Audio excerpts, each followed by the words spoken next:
벌써 이제 로마서 5번째 시간이죠. 오늘 주제로는 유대인의 착각이라는 주제로 말씀을 나눌 텐데요. 부제는 영적 착시 현상입니다.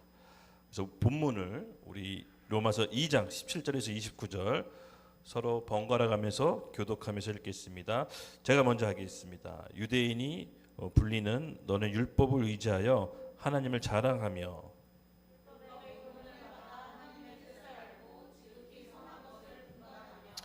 맹인의 길을 인도하는 자요 어둠에 있는 자의 빛이요.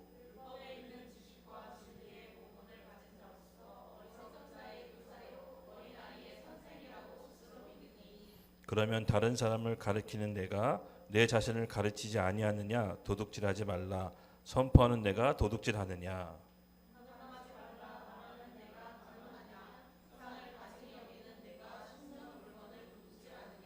율법을 자랑하는 내가 율법을 범함으로 하나님을 욕되게 하느냐?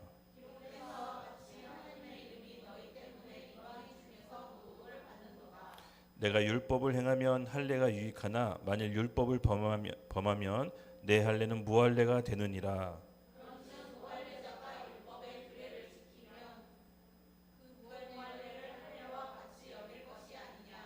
또한 본래 무할례자가 율법을 온전히 지키면 율법 조문과 할례를 가지고 율법을 범하는 너를 정죄하지 아니하겠느냐.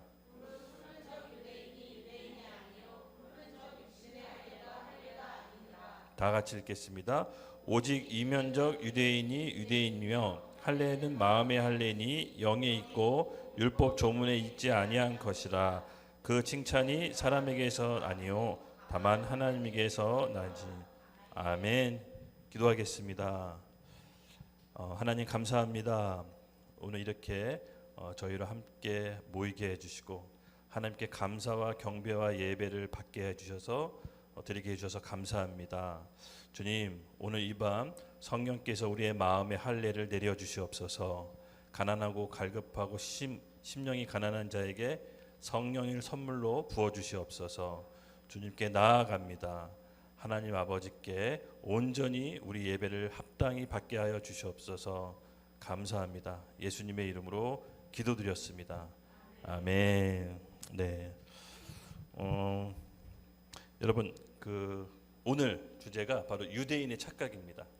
지난 시간 제가 얘기했듯이 바울이 계속 지금 화난 어조로 유대인에 대해서 얘기하고 있습니다. 바울이 유대인에 대해서 뭐가 그렇게 화가 났을까요? 자칭 율법을 가지고 하나님의 선택받은 민족이라고 하면서 위선적이고 또 어떻게 보면은 거짓 신앙생활에 대해서 바울이 일격을 이제 가하는 겁니다. 그래서 바울이 지금 이 2장 지난주 본문과 이번 본문 보면은 계속 약간 좀 화나 있어요. 어조가 약간 지금 굉장히 화나 있습니다. 그래서 스스로 자칭 의인이라 여기는 유대인이 자기네들이 그 위선적인 모습을 통해서 남을 비판하고 판단하고 정죄하는 것을 바울이 지금 엄중히 지금 경고하고 있습니다. 근데 오늘 본문도 역시 마찬가지입니다. 바울이 계속해서 불편한 심경을 본문 말씀 속에 계속 나타나 있습니다. 17절에 이렇게 얘기합니다. 유대인이라 불리는 내가 율법을 의지하며 하나님을 자랑하며. 여러분 유대인이 율법을 받았다는 특권을 스스로 이제 자랑합니다. 우리는 법이 있는 민족이야. 너희 이방인들은 하나님께서 받은 법이 없잖아라고 하면서 율법을 자랑으로 여깁니다. 근데 여러분 이 특권을 유지하기 위해서는 책임과 의무도 반드시 따르는 겁니다. 지난 우리 새가족방 훈련 때 들으신 분들은 알겠지만 하나님과 언약을 맺었다는 것은 구체적인 의무 조항을 지켜야 되는 책임과 의무가 따른다고 했죠. 맞습니다. 유대인은 선택받은 민족이 많습니다. 그래서 하나님과 언약 백성으로서 하나님이 구체적으로 무엇을 지켜야 되는지 그 명시를 출애굽기에서 다 설명해 놨습니다. 그러면 여러분 언약 맺은 유대인은 특권임과 동시에 책임과 의무가 수반됩니다. 이것을 지키지 않으면 구약 시대 여러분 아시죠? 율법을 지켜야 축복을 받고 율법을 벗어나면 저주를 받게 됩니다. 그래서 어떻게 보면 이 유대인들의 삶은 좀 어렵고 힘든 삶일 수가 있을 수가 있습니다.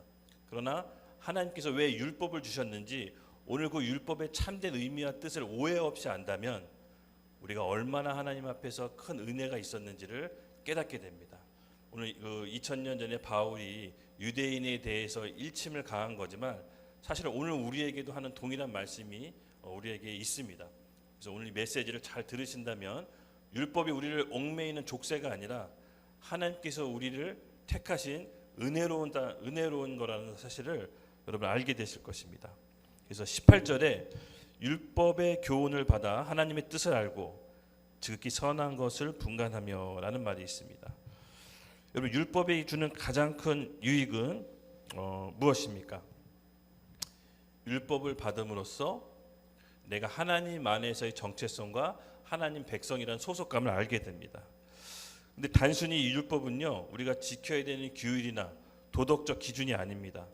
여기 보시면 본문에 보시면 율법의 교훈을 받아 하나님의 뜻을 알고 지극히 선한 것을 분간하며, 율법의 참 뜻입니다. 율법의 참 뜻, 하나님의 깊은 뜻은 뭐냐면 그 율법을 통해서 하나님의 뜻을 알게 하려고 한다는 겁니다. 여러분 이것은 놀라운 신비가 있는데요, 내 인생에 하나님의 뜻이 있다는 겁니다.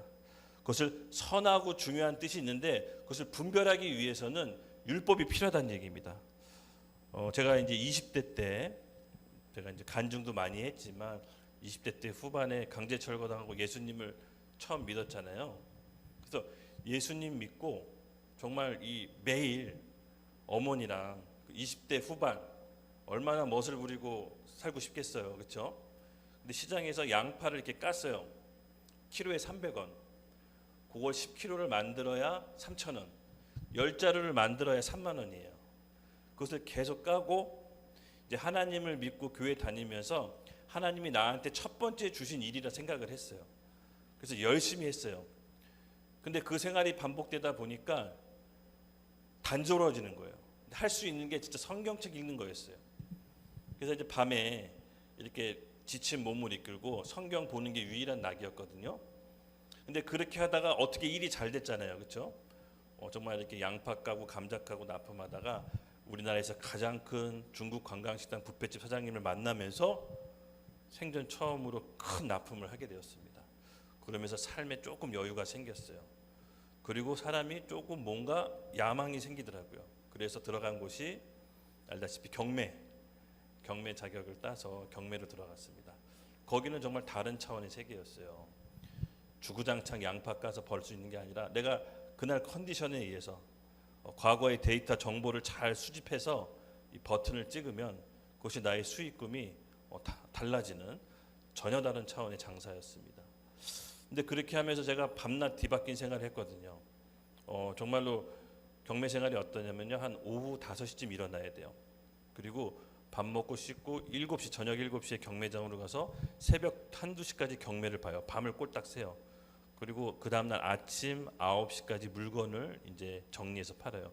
그러면은 씻고 커튼 문을 빛이 안 들어오게 닫아요. 그리고 남들 대낮에 활동할 시간에 이제 잠을 청하는 거죠. 너무 외롭고 힘들었어요. 좀 고독했거든요. 근데 어쩔 수 없잖아요. 제가 선택한 길이니까.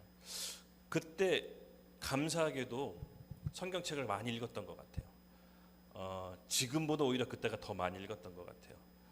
생활이 단조롭고 할 수 있는 일이 극히 제한되다 보니까 밤에 성경책을 읽거나 짬나는 시간에 성경책을 읽었거든요. 근데 그때 읽었던 성경책이 아직도 제 신앙의 기본으로 남아 있어요. 성경 66권을 전체 읽는데 한 3주 정도, 한 달이 채 안 걸리더라고요. 일하고 성경 읽고 일하고 성경 읽고 그러면서 한 3주 정도 일독을 할 수가 있었어요. 단순 반복적으로 그렇게 성경을 읽으면서 하나님께서 말씀으로 이끄는, 말씀으로 저를 인도하는 삶을 신앙 초기부터 이제 훈련을 했거든요. 이렇게 말씀으로 인도받고 할 때마다 인생의 가장 어려운 문제가 봉착하거나 내 힘으로 할 수 없을 때 어김없이 말씀으로 하나님께서 저를 이끌어 주셨거든요. 근데 그게 참 큰 자산이었던 것 같아요. 제가 이제 납품을 하다가 서울의 유명한 호텔에 이제 납품을 했던 적이 있어요. 여의도에. 근데 식재료 값이 굉장히 비쌌어요. 거기 주문하는 식재료 값이 일반적인 그런 식재료가 아니라 고급 수입 공산품, 뭐 식용금, 값비싼 생선 이런 거를 주문했거든요. 근데 몇 번 납품하지 않아도 물때가 엄청 쌓였어요. 그런데 이제 결제 날이 돼서 받을 돈이 한 수천만 원 됐는데 갑자기 거래를 중단하겠다고 하는 거예요. 중단할 땐 하더라도 돈은 주고 중단해야 될 텐데 이런 불안한 생각이 좀 드는 거예요. 근데 거기 호텔 관계자분이 담당자가 조리팀, 그러니까 그 호텔이지만 그 조리하는 팀은 또 다른 회사였던 거예요. 그 회사의 대표가 바뀌면서 호텔하고는 전에 했던 거래랑 상관이 없기 때문에 물건 떼금은 우리한테 받을 수 없다라고 이렇게 얘기했어요. 그래서 너무 억울했어요. 뭐 이런 경우가 다 있나. 뭐 제가 뭐 이렇게 힘이 있는 것도 아니고.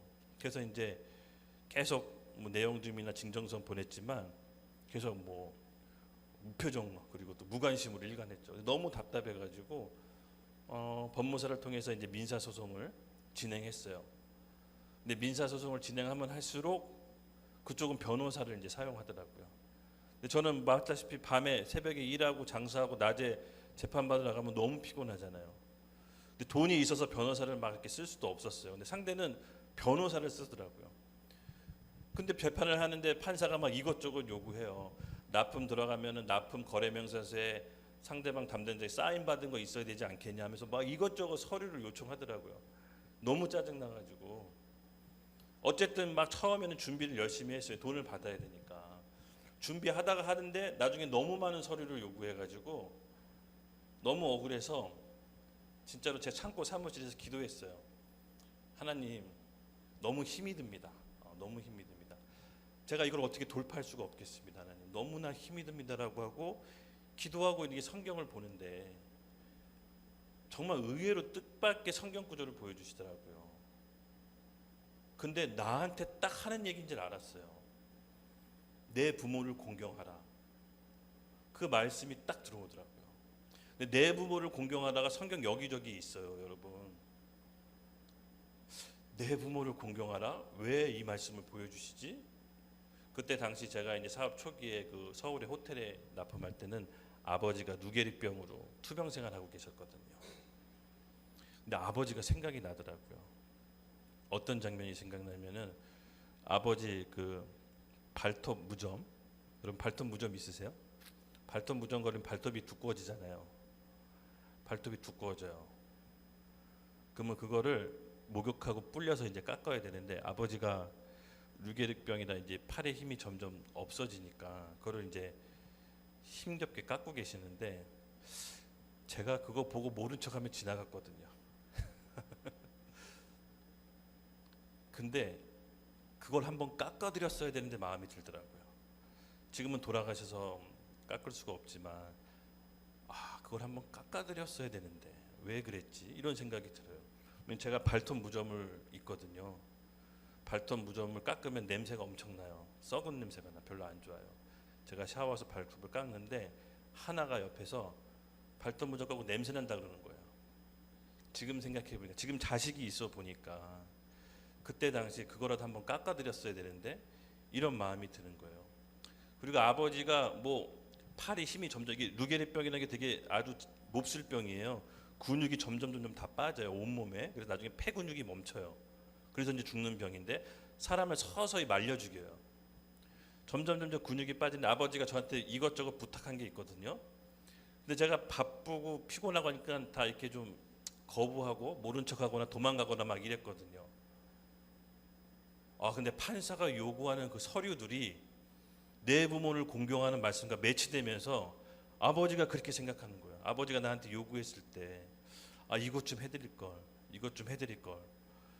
막 기도실에서 기도하는데 막 생각나는 거예요. 하나님이 요구하시는 게 있구나. 요구하시는 게. 정말 그때 제가 마음 가운데 성령께서 임해서 회개가 됐습니다. 정말로 회개가 됐습니다. 내 부모를 공경하라는 것은 부모의 요구를 내가 아주 거짓 없이 들어줘야 되는 거구나. 하나님은 그 납품 사건을 통해서 저한테 말씀해 주고 계시는 거예요. 말씀으로 하나님 우리를 이끌어 주십니다. 어떤 사건을 통해서 하나님이 해주고 싶은 말씀이 있어요. 여러분 인생에 봉착하거나 넘을 수 없는 벽을 만날 때가 우리가 있습니다. 내 힘으로 도저히 안 될 때 하나님은 그 삶을 허락하세요. 근데 잘 생각해 보면 하나님의 그 사건을 통해서 우리가 하나님의 음성을 듣기를 원하시는 거예요. 하나님이 우리에게 해주고 싶은 말씀이 있는 거예요. 잠깐 멈춰서 우리에게 해주고 싶은 말씀을 듣기 위해서는 하나님이 그 사건을 허락하신 거예요. 저는 막 제가 맨날 일하고 낮에 가서 재판 준비하고 그게 너무 짜증나더라고요. 너무 요구사항이 많아요, 나한테 판사가. 근데 제가 기도하고 내 부모를 공경하라는 말씀을 받고 아버지한테 나한테 도움을 요청했던 걸 못했던 것들이 막 떠오르면서 진짜 회개가 되더라고요. 하나님께서 나한테 원하시는 게 있구나라고 생각하고 진짜 마지막 재판날에 갔어요. 마지막 재판날 딱 가고 그 사람들은 변호사를 썼어요. 저는 이제 작업박 차림으로 잠바 입고 모자 쓰고 그냥 재판 받으러 간 거예요. 근데 저한테 요구했던 게 뭐냐면은 당신이 납품했으면 납품받은 거래처에 상대방 확인서를 받은 게 있지 않냐, 그걸 가져오라고 그런 거예요. 그래서 제가 너무 어처구니가 없어가지고 판사님, 직원 한 명이랑 저는 둘이서 새벽에 물건에 와서 새벽 4시 5시에 가면은 어느 업체가 그 시간에 나와 있는 업체가 누가 있습니까? 이 업계는 그럴 수가 없습니다. 물건 주고 나오는 게 관례입니다. 제가 더 이상 힘이 없어서 이렇게밖에 못하겠습니다. 서류를 준비 못했습니다. 그랬더니 정말 놀랍게도요, 갑자기 판사님이 다 들으시고 그 상대방 우리 호텔 업체 있잖아요, 네가 잘못했네 이러더라고요. 그러니까 말은 이렇게 하진 않지만 당신이 잘못해서 보상해 주라고 판결이 나온 거예요. 저는 그 판사 얘기 들으면서 느꼈던 게 하나님께서 나한테 요구하시는 게 있었고 내가 하나님 앞에서 해결받길 원하는 게 있다는 걸 알았어요. 여러분, 땅에서 묶으면 하늘에서 묶이고 땅에서 풀리면 하늘에서 풀려요. 우리가 하나님 앞에 성전에 나가서 하나님의 말씀을 청종하고 그의 말씀을 듣고 순종하는 훈련을 하셔야 돼요. 하나님은 말씀을 통해서 우리와 인격 대 인격으로 만나길 원하세요. 절대절명의 순간에 이 밖에도 되게 많았었어요. 거의 부도 직전 가서 너무나 힘든 위기에 처했을 때도 있었는데 그때마다 하나님께서 제가 기도의 자리로 나가면 정말로 딱 필요한 말씀을 주셨어요. 이 말씀은 저한테 오아시스 생명수와 같았어요. 신앙생활을 그렇게 훈련했었거든요. 그래서 말씀으로 하나님을 대면하는 훈련을 하셔야 돼요. 기다리고 기도하고 하나님의 다음 음성을 들을 때까지 여러분 훈련하셔야 돼요. 주의 성전에서 하나님께 씨름하는 그 씨름을 하셔야 돼요. 왜냐하면 하나님은 우리에게 가장 좋은 걸 주시기를 원하시는 분이세요. 그 믿음이 여러분 가운데 있어야 돼요. 내 인생에 지금 나한테 가장 좋으길 원하셔서 지금 나 이렇게 멈추게 하신다라는 믿음이 있으셔야 돼요. 그러면 반드시 하나님께서 정말로 어김없이 가장 좋은 거 저한테 주셨어요. 다음 말씀 한번 볼까요? 우리 로마서 8장 12절에서 14절 같이 한번 읽겠습니다. 시작.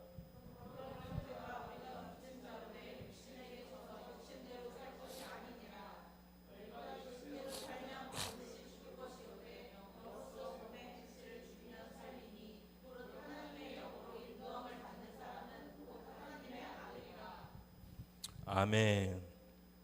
이 말씀 구절이 제가 평생 잊을 수 없는 구절이기도 한데요. 제가 이제 그 코로나 때 식자재 했었잖아요. 그때 단체 급식이나 식당 이런 데가 다 줄줄이 문을 닫고 폐업을 했었어요. 거래처가 굉장히 많았는데 줄줄이 문을 닫는 거예요. 직원들은 유지하고 운영비는 나가야 되지, 고정비는 계속 나가지.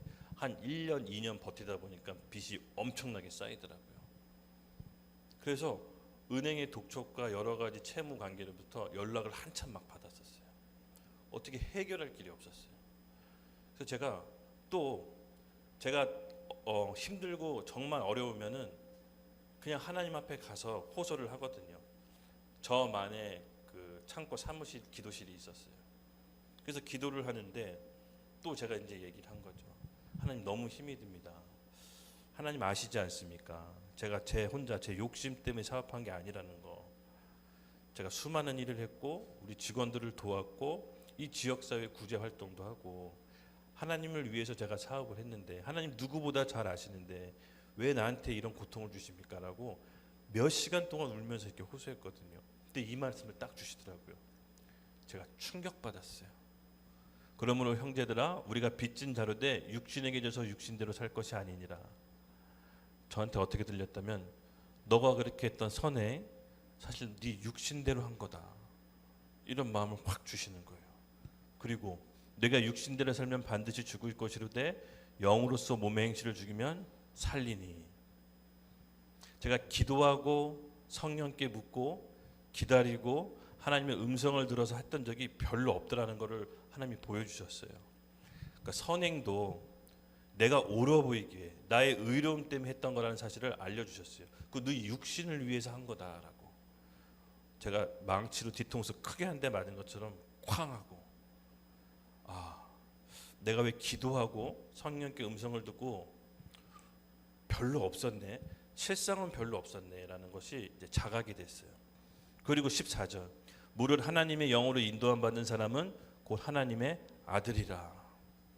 하나님의 영으로 인도받는 것이 무엇입니까? 라고 이렇게 기도했을 때 이렇게 지금처럼 하나님 앞에 나와서 기도하고 묻는 것이 하나님께 영으로 인도받는 거라는 것이 딱 왔어요.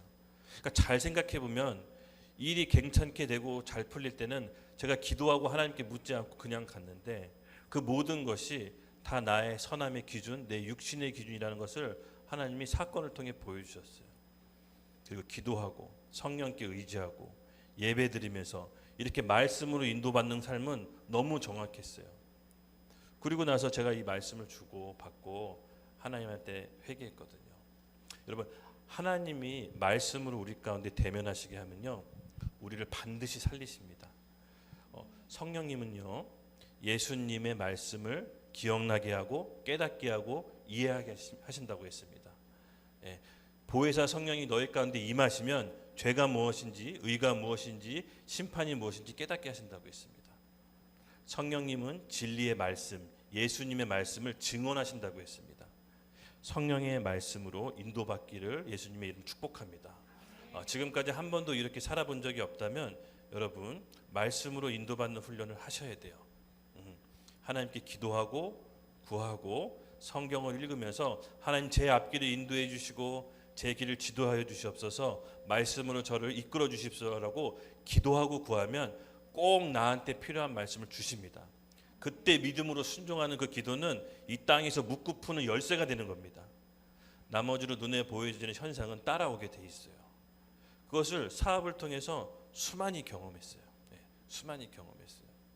그리고 나서 제가 이 기도랑 회개를 했을 때 정말 신기한 게, 빚에 대해서 파산했을까요? 아니요. 정말 소름 돋았어요.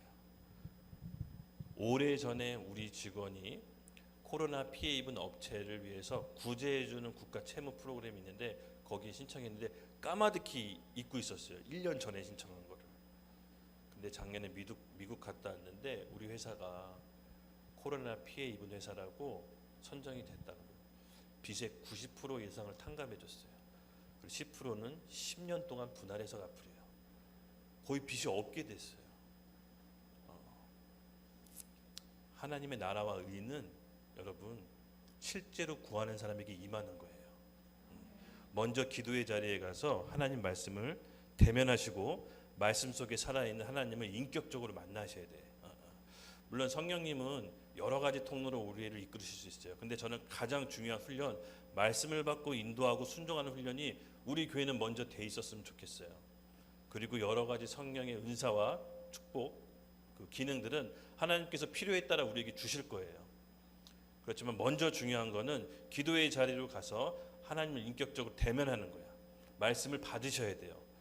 그리고 나한테 그 말씀이 임했다면 순종하는 훈련을 여러분 하셔야 됩니다. 그래서 말씀으로 들어가 하나님과 영적 교제하는 훈련으로 이제는 들어가시기 바랍니다. 예수님의 이름으로 정말 올해 2024년도 여러분 삶에 돌파가 있기를 진심으로 축복합니다. 가장 안전한 건요, 말씀으로 우리를 이끌어 주시는 하나님을 신뢰하는 겁니다. 21절, 그러면 다른 사람을 가르치는 내가 내 자신을 가르치지 아니하냐? 도둑질하지 말라. 선포하는 내가 도둑질하냐? 간음하지 말라. 말하는 내가 간음하냐? 우상을 가증히 여기는 내가 신전 물건을 도둑질하느냐. 예. 하나님의 말씀은 우리를 깨닫고 이해시키게 하더라도 삶이 변화되지 않으면 그것을 믿는 것이 아닙니다. 오늘 이 21절 22절에 바울이 유대인들에게 강하게 질타합니다. 그러면 너가 스스로 사람을 가르치는 내가 너는 왜 그렇게 안 하느냐. 스스로 도둑질하지 말라라고 강하게 질타합니다. 간음하지 말고 우상이 섬기지 말라고 하는데 너는 왜 그 모든 것들을 어기냐. 이렇게 강하게 지금 비판하고 있는 겁니다. 여러분, 제가 질문 하나 할게요. 영성과 인성은 별개일까요? 하나일까요?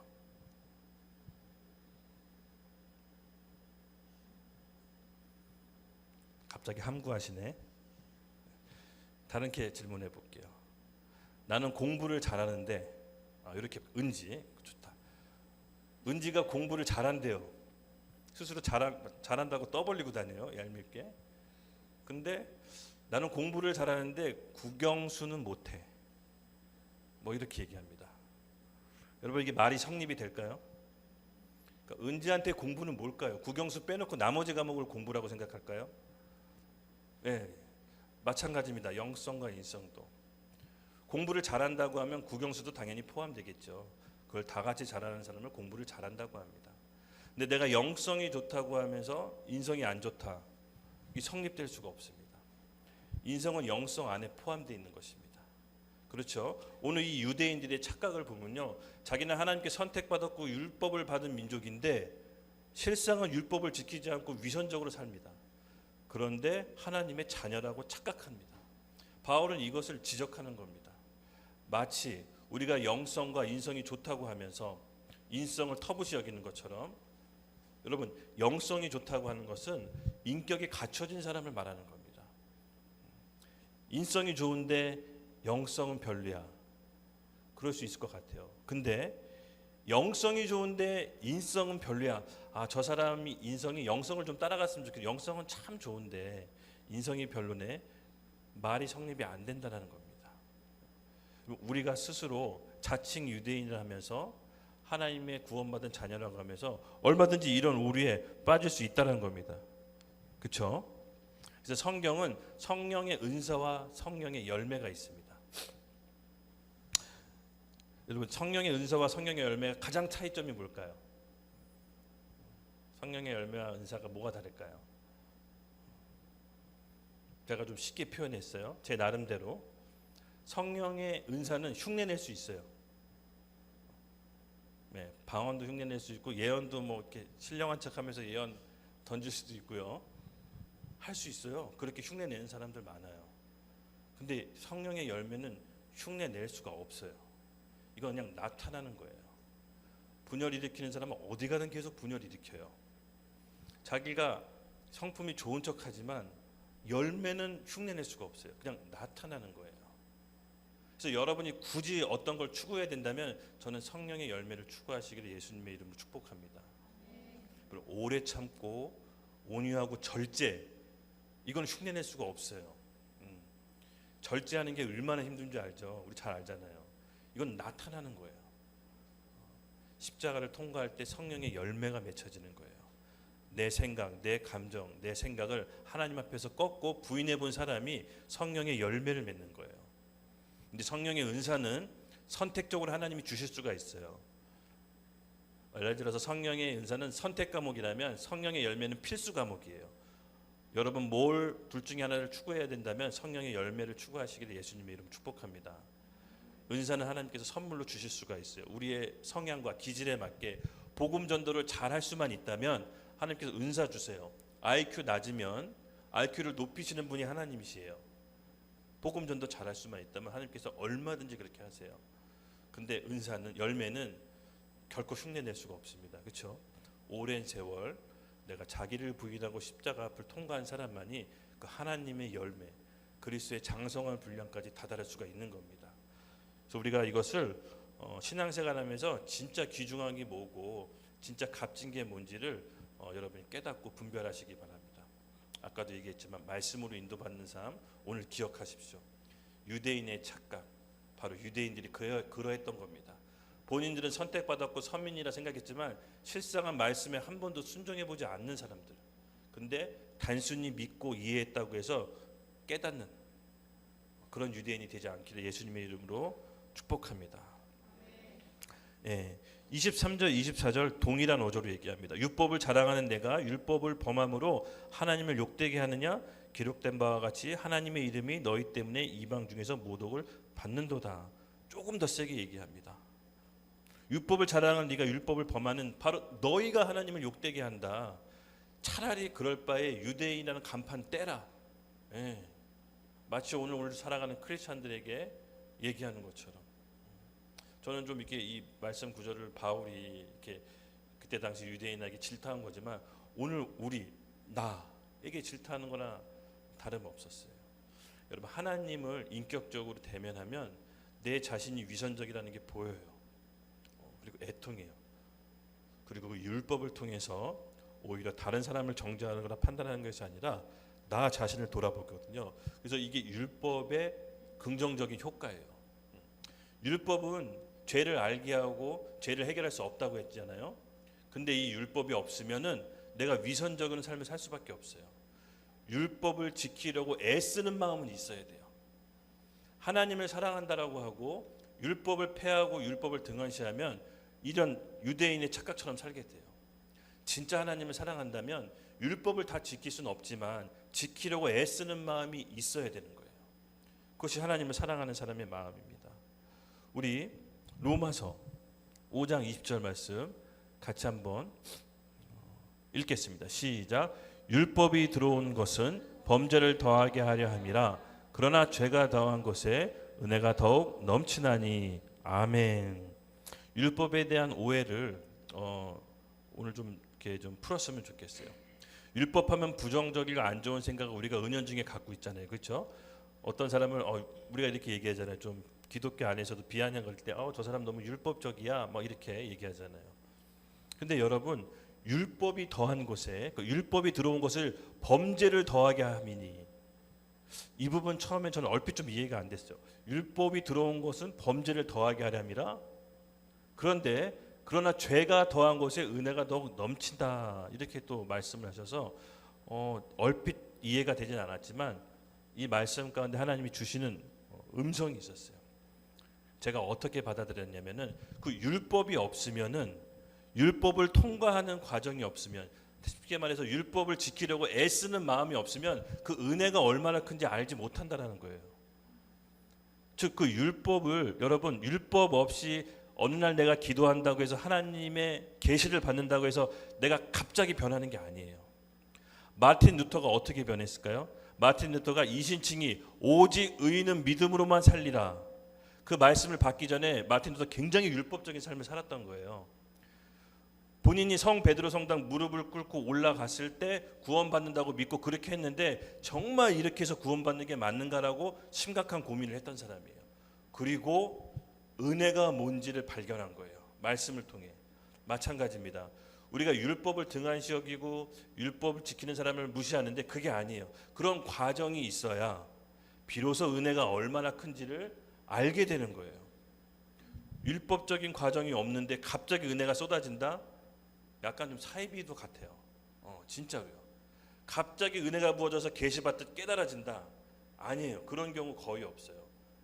내가 내 죄로 걸려 넘어지고 내 연약함에 의해서 내가 수차례 걸려 넘어짐 끝에 하나님이 얼마나 나에 대한 구원의 감사와 기쁨을 주고 싶어 하는지를 깨닫게 되는 거예요. 율법을 거쳐가는 과정을 통해서. 저는 그렇게 받아들여졌어요. 그래서 율법에 대한 오해를 오늘 이 시간 여러분 풀기를 바랍니다. 그래서 1차적인 율법에 대한 생각 멈춰 계시지 말고 그냥 내가 율법은 나쁜 거야. 그래 율법적인 건 안 좋은 거야. 그게 아니라 그것을 지키고 애쓰고 하나님의 말씀을 다 하려고 하는 그 과정 가운데 은혜를 깨닫게 된다는 것을 잊지 마시기 바랍니다. 네. 그래서 우리 다음 구절 제가 이제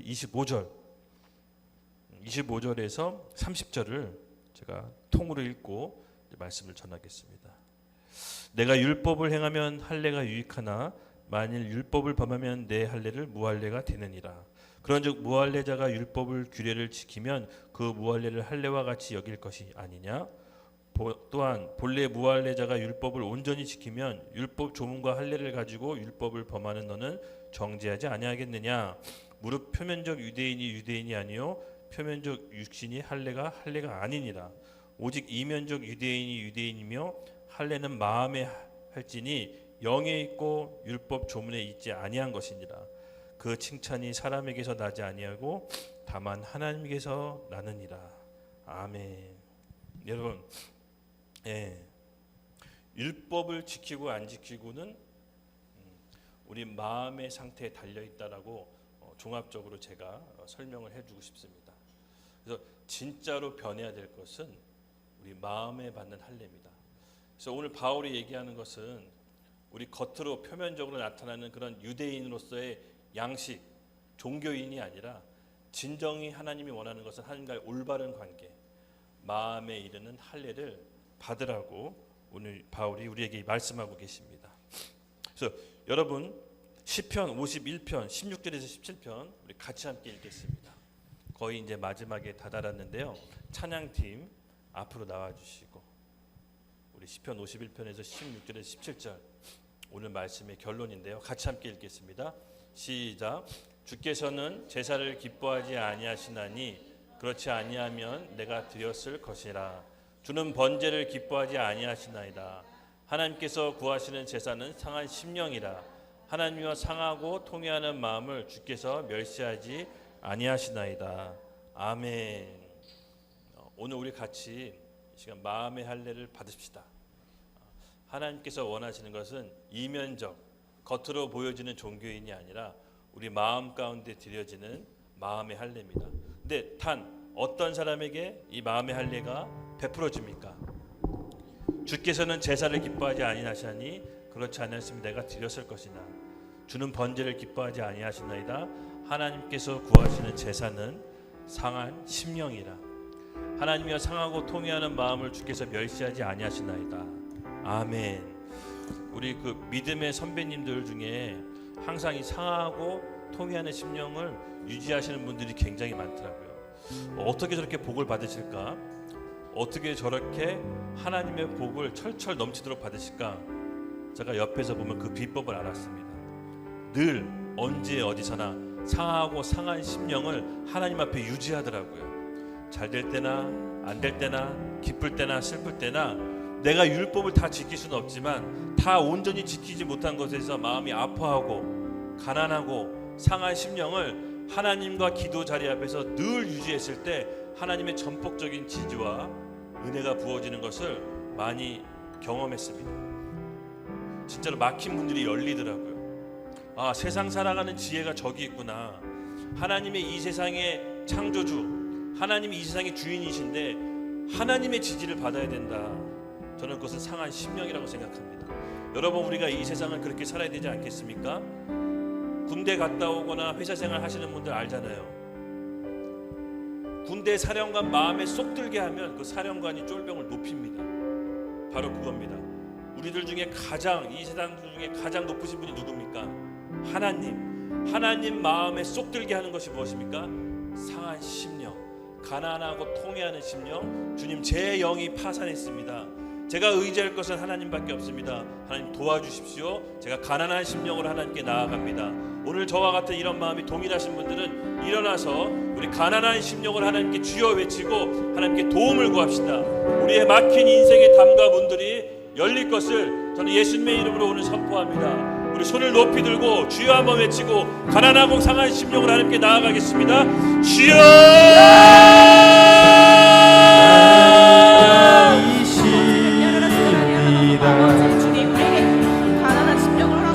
주님만이 왕이십니다. 아버지, 주님, 우리가 열매 맺는 삶이 되기 원합니다. 아버지, 주님, 우리가 열매 맺는 삶이 되기 원합니다. 우리의 마음이 아버지 온전히 주님 받으시는 그런 마음이 원합니다. 아버지, 이 시간 우리가 내 삶에 우리의 힘과 능력으로 나아갈 수 없사오니 아버지, 이 시간 주님의 은혜를 사모합니다. 아버지, 내 삶에 되게 하여 주시고 우리의 심령이 목표가 되기 원합니다. 내 삶에 우리의 주님의 말씀으로 아버지 응답받기 원합니다. 주님 우리가 말씀 가운데 주님과 교제하는 친밀한 삶을 유지하기 원합니다. 주님의 말씀으로 아버지 우리가 주님을 인격적으로 만나는 삶을 되기 원합니다. 주님 우리의 삶 가운데 주님 통치함을 모든 원합니다. 이름 위에 뛰어나신 이름 왕의 왕 예수께 엎드려 경배해 모든 이름 아버지 우리가 오늘 중보하시는 뛰어나신 이름 왕의 왕 예수께 손 들고 경배해 경배해 경배해 경배해 경배해 주님만이 왕이십니다. 주님만이 왕이십니다. 아멘. 주님만이 왕이십니다. 주님만이 왕이십니다. 아멘. 주님만이 왕이십니다.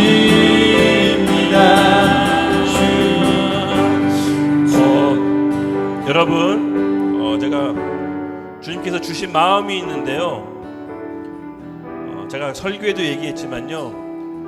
하나님을 대면한다는 것은 우리에게 가장 좋은 걸 주시기 원해서 그럽니다. 우리 가운데 하나님 말씀해 주시고 그 말씀에 따라 순종할 때 하나님의 우리의 인생을 열어주시는 것입니다. 하나님하고 거래하는 것이 아닙니다. 내가 뭘 이것을 했을 때 하나님이 들어주시겠지 이 차원이 아니라 내가 하나님 말씀에 청종할 수 있는 마음과 태도를 유지할 때 하나님께서 말씀해 주시는 겁니다. 내 생각, 감정, 의지 하나님께 꺾고 주님의 음성을 듣고자 하는 분들은 우리 다시 한번 손을 들고 주님께 도움을 요청합시다. 잊지 마십시오. 하나님이 우리 인생 가운데 가장 좋은 걸 주시기 위해서 하시는 것입니다. 아멘. 우리 같이 함께 하기 원하신 분들 다시 한번 주여 외치고 우리 하나님 음성에 청종하며 순종하며 나아갑시다. 오늘 하늘 문이 열릴 것입니다. 내 인생에 막힌 담들이 열릴 것입니다. 아멘. 주여 외치며 나가겠습니다. 주여 주여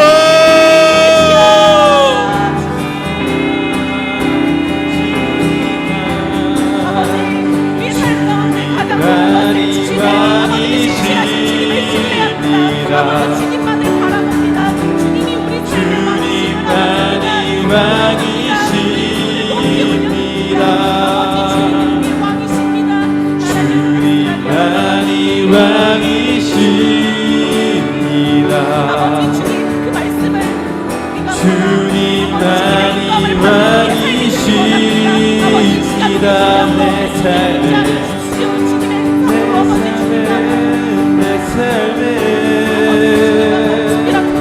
내 삶에 내 삶에 주님만이 왕이십니다. 주님만이 왕이십니다. 주님만이 왕이십니다.